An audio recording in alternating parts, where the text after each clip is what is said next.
welcome to a change of gear.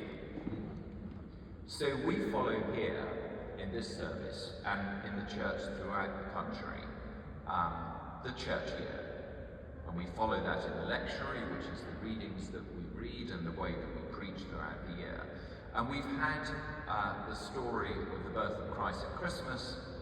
We've had the story of the death and resurrection of Christ at Easter. And then we've had this fantastic period of the Pentecost, elaborated and illustrated through the Awaken 50 program, which a lot of us have done. And then finally, we've had Trinity Sunday, fantastically preached by Nicholas last weekend. And now we have something different.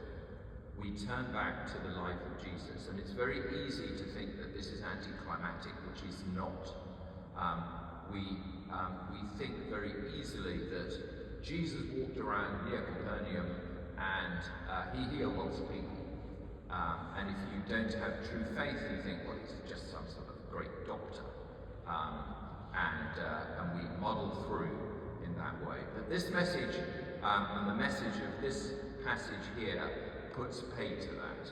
This is real to us. This gives us a real message of how we should interrelate with people in our society, reflecting the way that Jesus interrelated with people here. There are three key people that Jesus is interrelating with here.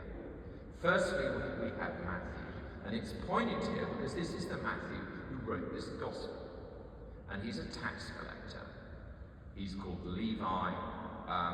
He is a pariah, to use a Hindu word.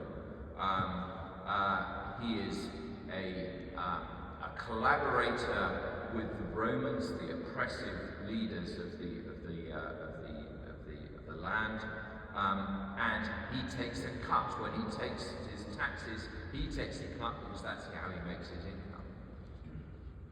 And you may think that's pretty corrupt, but actually that's the way tax collection worked in this country until a couple of hundred years ago. And it's even how the judicial system worked in this country a couple of years, 100 years ago. Judges didn't get paid, they just took a cut of any fines that they levied. And it's only more recently that we do things in a slightly organised way. But this is a corrupt man who would have been a pariah, and Jesus is associating with him and all his friends in his house. Now there's some dispute. If you actually look at the translation, it just says Jesus met at the house, and it could even be Jesus' own house or one of his disciples, which would make it even more poignant. But actually the poignancy, if it is at Matthew's house, is that the table where Jesus is eating is the table where the tax is paid. So it really is Jesus mixing in with a guy who is disrespected and looked down on by the local community. Jesus is a friend of sinners, as we've just sung. And that is very much here. And it's not just Matthew who he's associating with, but a group of others. Matthew's friends, the people who are in the same boat as Matthew, the people who are regarded in the same way. So we today would say we have our pecking order of the way we look at people. We judge people in the way that society would judge people there. If you think of the way that we think in an overly moralistic way of the hierarchy, the moral hierarchy of our society, we might say vicars, priests at the top, charity workers up with them, down the bottom you have tax collectors maybe, tax advisors, maybe traffic wardens, and then right at the bottom you would have hedge fund managers and investment bankers, and worse still, successful hedge fund managers and successful investment bankers.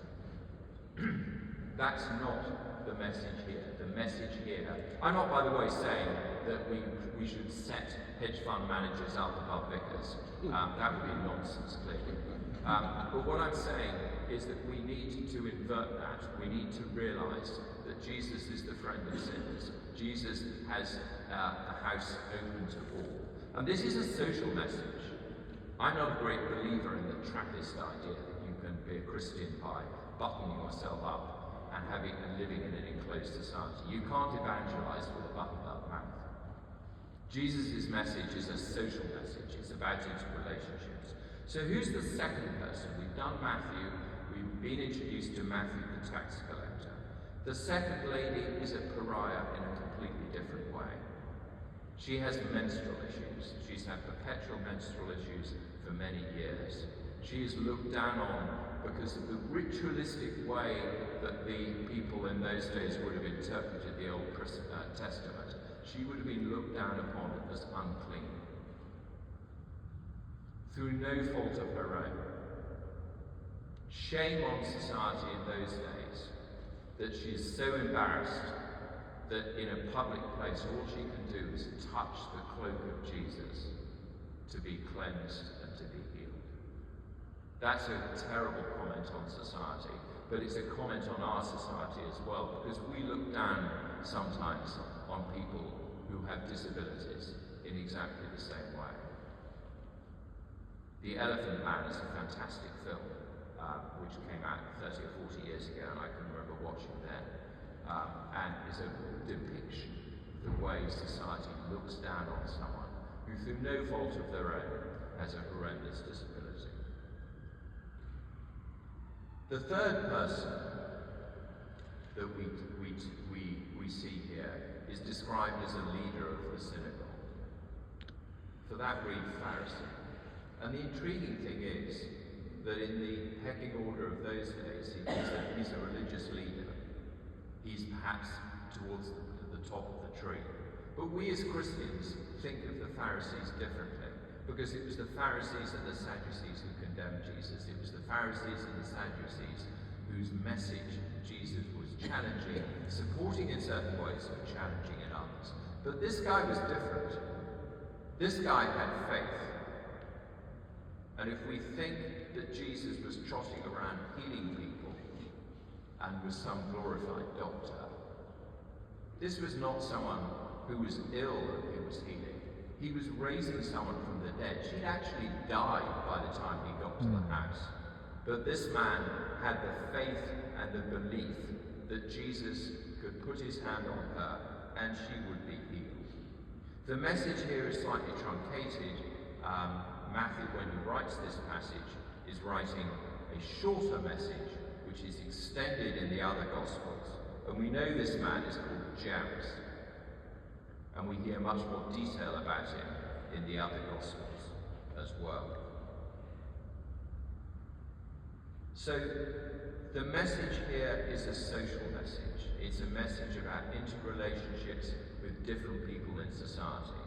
The message is that Jesus is a friend to sinners. Jesus' house is open to all. Jesus' table is open to all. And the message of Christianity is an outgoing message. It is not a message simply about our dialogue with God. It's about how we interrelate with others in our society and how we pass the message to others in our society. What links these three people is faith. Faith is evident, faith is displayed by people in three completely different parts of the local society in Capernaum where Jesus is at this point. So I would pose to you the question, are we open to all? Are we open to all in the way we deal with people in our everyday lives? Are we open to all in the way we view people as Christians and we encourage and we offer hospitality to people as Christians? This is a social religion. This is a religion which encourages all. And that is the message of Matthew today. Thank you.